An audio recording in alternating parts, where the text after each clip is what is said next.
नमस्कार। मैं देवेश पाठक, सहायक आचार्य, राजकीय विधि महाविद्यालय बूंदी, आपका पुनः महाविद्यालय के यूट्यूब चैनल के माध्यम से हार्दिक स्वागत और अभिनंदन करता हूँ।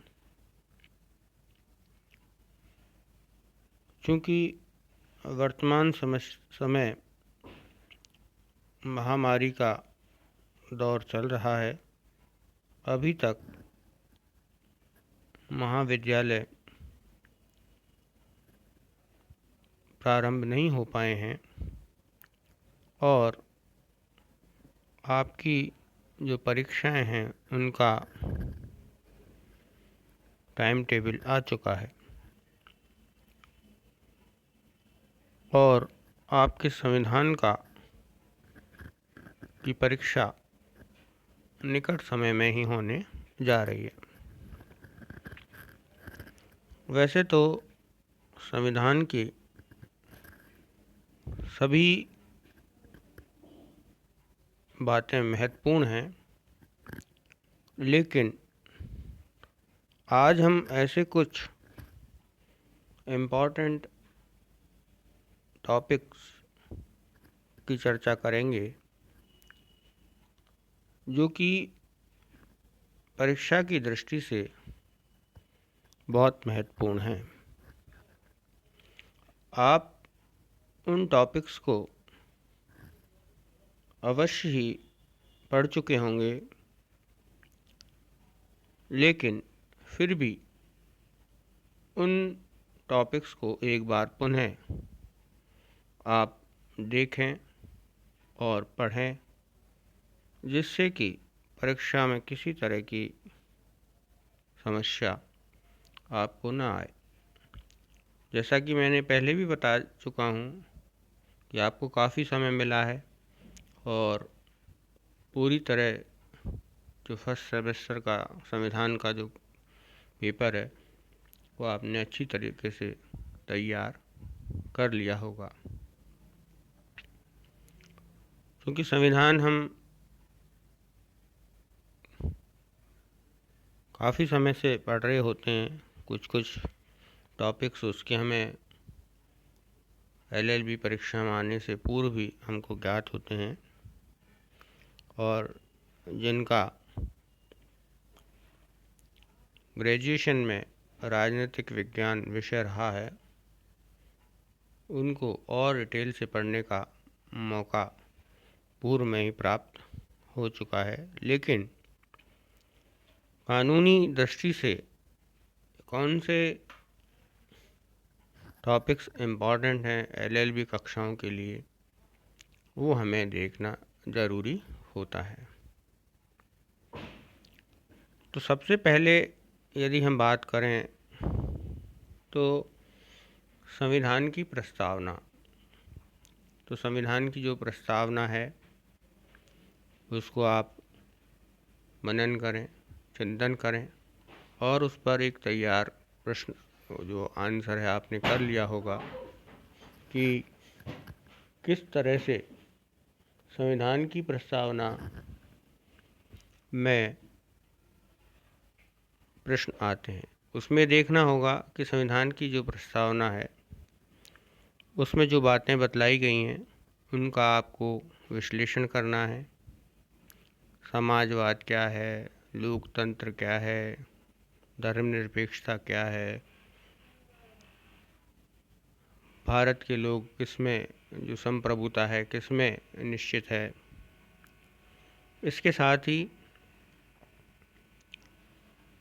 आपको केस लॉ के माध्यम से ये भी बतलाना होगा कि संविधान में क्या संशोधन किया जा सकता है और संशोधन की सीमा क्या होगी संविधान के संशोधन में, संविधान की प्रस्तावना में, और प्रस्तावना में कब कब संशोधन किए गए थे और कौन कौन से शब्द प्रस्तावना में जोड़े गए थे। ये आपको एक क्वेश्चन इस पे प्रश्न उत्तर इस पे तैयार करना चाहिए।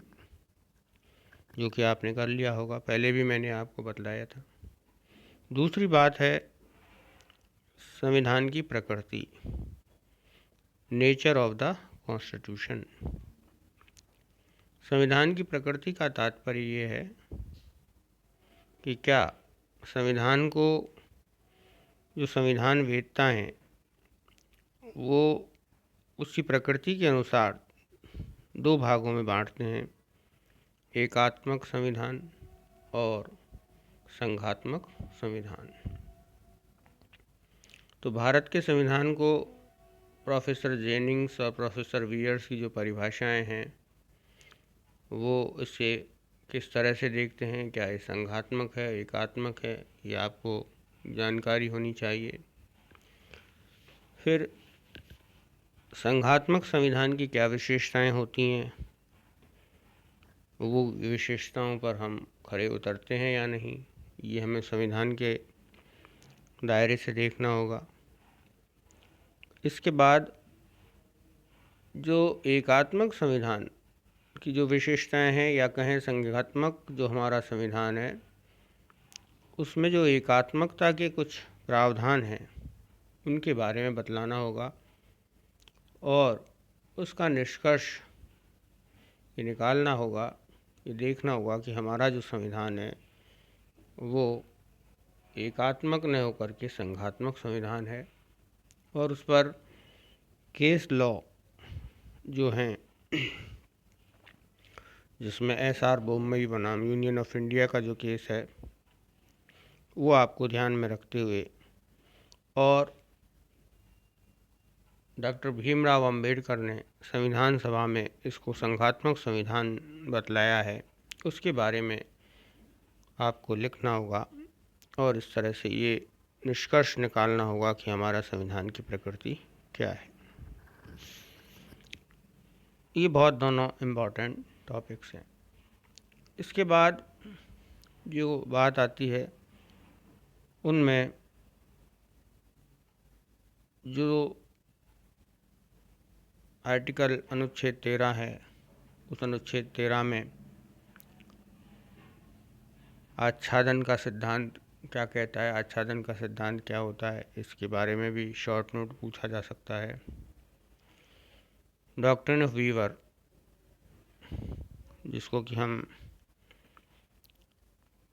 अधित्याग का सिद्धांत कहते हैं, अधित्याग का सिद्धांत क्या है वो हमको देखना होगा। और विधि शब्द में क्या शामिल है इसके बारे में भी कई बार शॉर्ट नोट पूछा जा सकता है, जिसको भी आप तैयार होगा आपका, ऐसी मैं आशा करता हूँ। इसके बाद जो महत्वपूर्ण जो है टॉपिक है वो है आर्टिकल 21। आर्टिकल 14 और आर्टिकल 19 भी महत्वपूर्ण है, उन पे भी आप तैयारी करें, लेकिन आर्टिकल 21 पर आपको क्वेश्चन आने की संभावना रहती है। आर्टिकल 21 ये कहता है, प्राण एवं दैहिक स्वतंत्रता के बारे में बतलाता है कि किसी भी व्यक्ति को उसके प्राण एवं दैहिक स्वतंत्रता से विधि द्वारा स्थापित प्रक्रिया से ही वंचित किया जा सकता है, अन्यथा नहीं। तो ये विधि द्वारा स्थापित प्रक्रिया क्या है? क्या विधि द्वारा स्थापित प्रक्रिया के माध्यम से प्राणियों कितनी हम संशोधन कर सकते हैं, ये भी हमको देखना होगा। और इसके साथ साथ जो सर्वोच्च न्यायालय के द्वारा प्राणों के अधिकार के तहत विभिन्न अधिकारों को स्थापित किया गया है, जिसमें स्वच्छ पर्यावरण, जिसमें चिकित्सा का अधिकार, जिसमें रोजगार का अधिकार, जिसमें हथकड़ी और बेड़ी लगाई जाती है उनसे रोकने का अधिकार, सेक्सुअल हरेसमेंट के अगेंस्ट अधिकार, ये बहुत से विदेश जाने का अधिकार। और विधि द्वारा स्थापित प्रक्रिया का मतलब क्या है? क्या विधि द्वारा स्थापित प्रक्रिया जो कानून बना दिया वही है, या उसमें प्राकृतिक न्याय का सिद्धांत भी होना चाहिए, जैसा कि मेनका गांधी के केस में माननीय सर्वोच्च न्यायालय के द्वारा निर्णित किया गया था। तो इन सब के ऊपर जो विभिन्न अधिकार जो दिए गए हैं आर्टिकल 21 में कोर्ट के जजमेंटों के द्वारा, उसकी जानकारी आपको रखनी चाहिए और वो आपको होनी चाहिए। इस पर एक पूरा क्वेश्चन आने की संभावना हमेशा रहती है, तो आप इस पर पूरे टॉपिक को तैयार करें और उसको रिवाइज करें। तैयार तो अब क्या करोगे, अब तो रिवाइज करना है। आप तैयार तो आपने कर ही रखे हैं सारे। इसके पश्चात जो और इम्पोर्टेंट जो टॉपिक हैं वो है मूल अधिकार और नीति निर्देशक तत्वों में आपसी संबंध। पार्ट 3 में मूल अधिकार दिए गए हैं, पार्ट 4 में नीति निर्देशक तत्व दिए गए हैं। इनमें क्या अंतर संबंध है और किस प्रकार कहाँ तक मूल अधिकारों के लिए नीति निर्देशक तत्वों में संशोधन किया जा सकता है और किन नीति निर्देशक तत्वों के संशोधन के तहत मूल अधिकारों को कम किया जा सकता है, और विभिन्न जो संशोधन हैं उनके बारे में आपको जानकारी होनी चाहिए।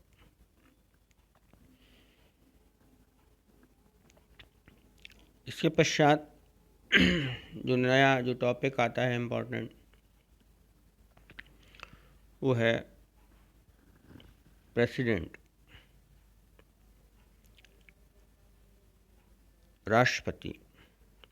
तो राष्ट्रपति में आपको देखना होगा कि राष्ट्रपति की संवैधानिक स्थिति क्या है, मंत्रिपरिषद और राष्ट्रपति में किस तरह के संबंध होते हैं, राष्ट्रपति की शक्तियाँ कब उदय होती हैं, वास्तविक सत्ता किसके अधीन है,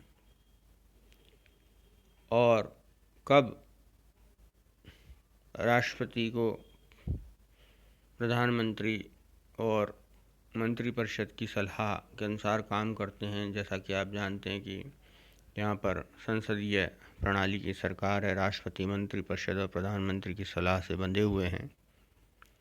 लेकिन किन परिस्थितियों में राष्ट्रपति स्वयं विवेक के अनुसार निर्णय कर सकते हैं, उनकी क्या कौन कौन सी अधिकारिता हैं, कौन कौन से उनके अधिकार उनको संविधान के प्रदत्त दिए गए हैं, उन सब के बारे में आपको जानकारी होनी चाहिए और इस पर एक क्वेश्चन आने की संभावना हमेशा रहती है। इसके बाद जो इम्पोर्टेंट जो टॉपिक है वो है यूनियन जुडिशरी, सर्वोच्च न्यायालय। सर्वोच्च न्यायालय जैसा कि आप जानते हैं कि अपीलीय न्यायालय है। इसमें जो अपील होती हैं वो अपील किस प्रकार से होती हैं, किन किन मामलों में अपीलें होती हैं, सिविल मामलों में कब, क्रिमिनल मामलों में कब, क्रिमिनल मामलों में कब अधिकार स्वरूप अपील होती है, ये सब आपको देखना होगा। इसके साथ ही स्पेशल लीव पिटीशन, विशेष अनुमति याचिका क्या होती हैं, विशेष अनुमति याचिका कब पेश की जा सकती हैं, इनके बारे में भी आपको जानकारी रखनी है। इसके साथ ही ये तो उसकी अपीलीय अधिकारिता है, इसके साथ ही एक सलाहकारी अधिकारिता और है, उसको भी आपको देखना होगा कि कब सर्वोच्च न्यायालय सरकार के द्वारा राष्ट्रपति के माध्यम से जो सलाह मांगी गई है उसको देने के लिए तत्पर होता है? क्या ऐसी सलाह को सरकार मानने के लिए बाध्य है? क्या वो सलाह देने से इनकार कर सकता है? ये भी आपको जानकारी रखनी होगी। पूरा टॉपिक आपको तैयार करना होगा जिससे कि किसी तरह की कोई समस्या आपको ना आए। जिस तरह सर्वोच्च न्यायालय है उसी तरह प्रत्येक राज्य में उच्च न्यायालय का गठन किया गया है। कई 2 राज्यों के लिए भी एक उच्च न्यायालय का गठन किया गया है, जैसा कि पंजाब और हरियाणा के लिए चंडीगढ़ में उच्च न्यायालय है। तो जो उच्च न्यायालय के अधिकार क्षेत्र है और उच्च न्यायालय को जो और सर्वोच्च न्यायालय को दोनों ही टॉपिक इसमें कवर हो जाएंगे। जो रिट अधिकारिता दी गई है उस रिट अधिकारिता के बारे में और किस तरह की कौन कौन सी रिटें हैं वो आपको जानकारी होनी चाहिए। कई बार शॉर्ट नोट्स में भी आ जाता है, कई बार बड़े क्वेश्चन में भी ये आता है। इसके बाद और जो इम्पोर्टेंट जो टॉपिक्स हैं उनमें है आपातकाल। आपातकाल राज्यों में एक तो है राज्यों में संवैधानिक तंत्र के विफल होने पर आपातकाल, जिसको कि राष्ट्रपति शासन के नाम से राज्यों में राष्ट्रपति शासन के नाम से अनुच्छेद 356 में बतलाया गया है। एक जो आपातकाल है 352 में राष्ट्रीय आपातकाल, उसके बारे में बतलाया गया है। और एक 360 अनुच्छेद में वित्तीय आपातकाल के बारे में बतलाया गया है। तो जो राष्ट्रीय आपातकाल है वो कब लगाया जा सकता है, संसद की क्या उसमें अधिकारिता है, कितने समय तक लगाया जा सकता है और उनमें कौन कौन से जो अधिकार हैं, मूल अधिकार हैं, वे स्वतः ही निलंबित हो जाते हैं और कौन कौन से जो मूल अधिकार हैं वो आपातकाल में भी निलंबित नहीं होते हैं। इनके बारे में आपको जानकारी होनी चाहिए। साथ ही अनुच्छेद 356 के तहत जो राज्यों में जो आपातकाल संवैधानिक तंत्र के विफल होने पर लगाया जाता है उसके बारे में भी आपको उचित जानकारी होनी चाहिए, क्योंकि इसी से जो है आपको पता लगेगा किन किन आधारों पर राष्ट्रपति शासन राज्यों में लगाया गया है और राज्यपाल की क्या उसमें भूमिका रहती है। इसके बाद जो महत्वपूर्ण जो टॉपिक है वो है संविधान संशोधन। संविधान संशोधन किन मामलों में हो सकता है? क्या मूल अधिकारों में संशोधन किया जा सकता है? संशोधन कब साधारण बहुमत से होता है? संशोधन के लिए कब 2/3 बहुमत की आवश्यकता होती है? और कब संविधान संशोधन 2/3 बहुमत और आधे से अधिक राज्यों के अनुसमर्थन रेटिफिकेशन के द्वारा किया जा सकता है? किन किन मामलों में इस तरह की कठिन प्रक्रिया अपनाई जाती है? इन सब के बारे में आपको जानकारी होनी चाहिए।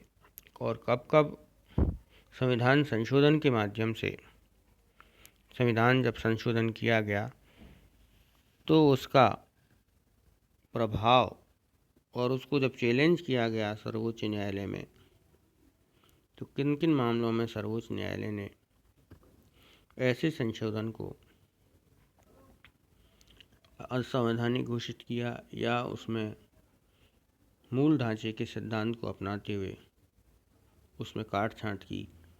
इन सब के बारे में आप जानकारी रखते हैं और आपको इसके बारे में तैयारी करनी है। इसके पश्चात कुछ जो शॉर्ट नोट्स हैं जिनमें कि प्रसाद का सिद्धांत। प्रसाद का सिद्धांत का मतलब जो राष्ट्रपति के प्रसाद पर्यंत, तो 311 में आर्टिकल में बतलाया गया है, जो सरकारी कर्मचारियों को प्रोटेक्शन प्रदान करता है वो क्या है। इसके साथ ही केंद्र और राज्यों के जो संबंध हैं उसमें छद्म विधायन का सिद्धांत, कलरेबल लेजिस्लेशन का जो डॉक्ट्रिन है वो आपको तैयार करना है।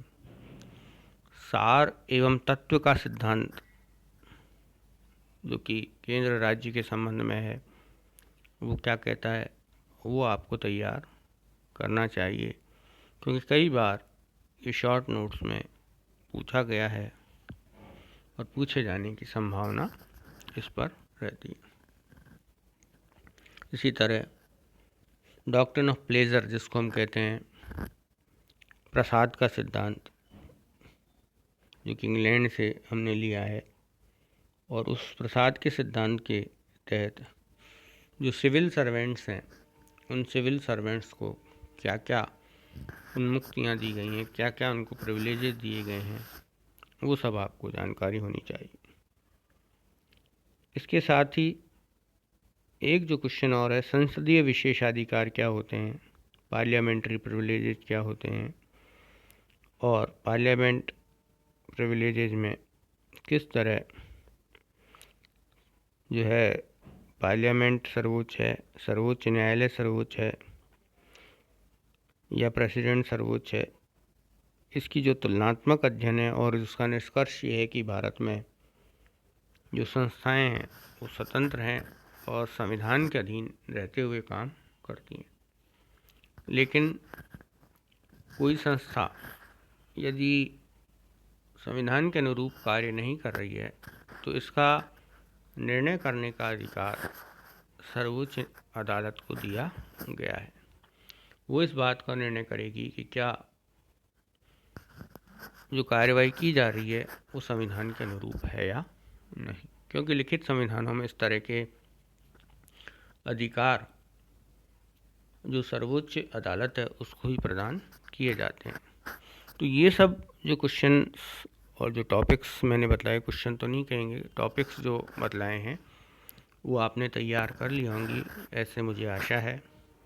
और इन यदि आपने तैयार कर ही लिए हैं इनको और आप एक बार पुनः स्मरण करें, रिवाइज करें, जिससे कि आपको अच्छे नंबर, अच्छी रैंक आपको मिल सके, आप परीक्षा में अच्छे नंबरों से कामयाब हो सकें, यही हम आशा करते हैं। आपको पुनः नए साल की 2021 की बहुत बहुत शुभकामनाएं। धन्यवाद।